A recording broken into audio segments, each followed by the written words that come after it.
In the wake of the digital revolution, we've been able to collect a huge amount of data that helps us understand and shape our environment. Gigantic networks, known as big data, centralize these colossal masses of information. However, we long thought that the digital revolution pertained only to the present and the future, and that the past was out of reach. Until now.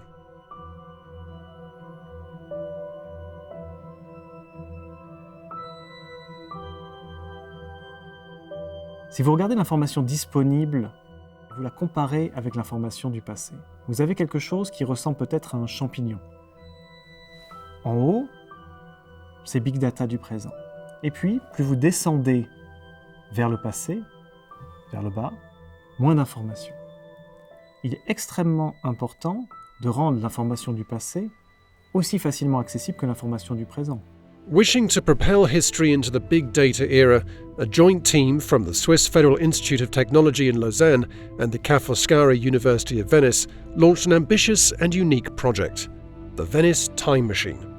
This time machine aims to digitalize the 80 kilometers of Venice's state archives.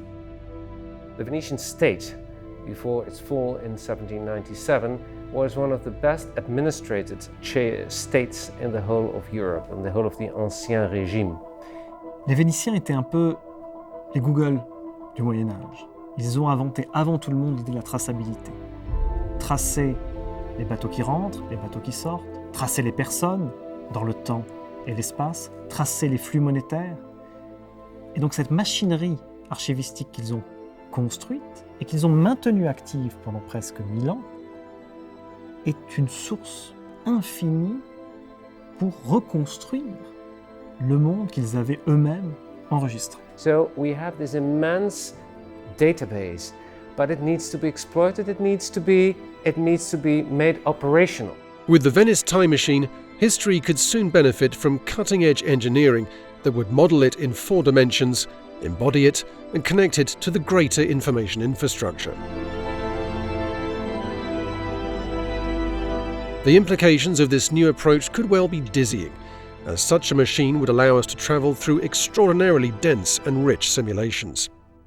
La Venice Time Machine è un progetto importante non solo perché si ricostruisce potenzialmente la storia di una città, una fra tantissime nel mondo, ma è importante perché rappresenta attraverso la sua metodologia la democratizzazione dei dati storici per tutti. That said, given the state of current knowledge, considerable challenges await the researchers.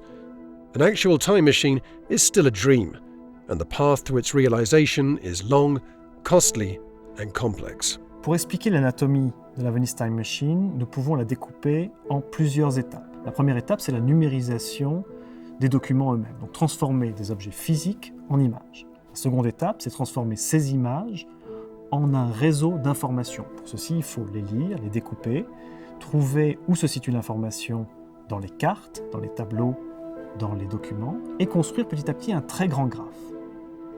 La dernière étape du processus, c'est transformer ce grand graphe en une simulation du passé, en voyant comment certaines informations dans ce graphe sont compatibles les unes avec les autres, et comment nous pouvons faire des hypothèses pour construire une version en 4 dimensions de notre passé. The digitalization of our past and the simulations we draw from it pose many scientific, social, and political questions. Will we have the technical and human means to manage such a quantity of data? What consequences will the democratization of the past have on our collective identities? Will the time machine be able to avoid the traps of subjectivity and ideological manipulation? What will be the role of tomorrow's historians? D'une certaine manière, les outils que nous amenons avec la Venice Time Machine sont très naturels. Ce sont des moteurs de recherche, ce sont des représentations cartographiques. Elles ne changent pas fondamentalement le travail de l'historien qui doit toujours être la personne qui fait l'interprétation de la source, qui va reconstruire l'énigme, qui va avoir l'intuition de où il faut regarder dans les archives pour petit à petit répondre à la question qu'il ou elle se pose. Ceci dit, l'historien va être équipé d'outils absolument novateurs. These tools could one day go beyond the Venetian borders. And that is precisely one of the Venice time machine's greatest promises. Indeed, its use in other contexts is already being explored. In this sense, the project is a laboratory, the first step in the development of a tool that could, in the long run, restore and simulate the entire history of Europe.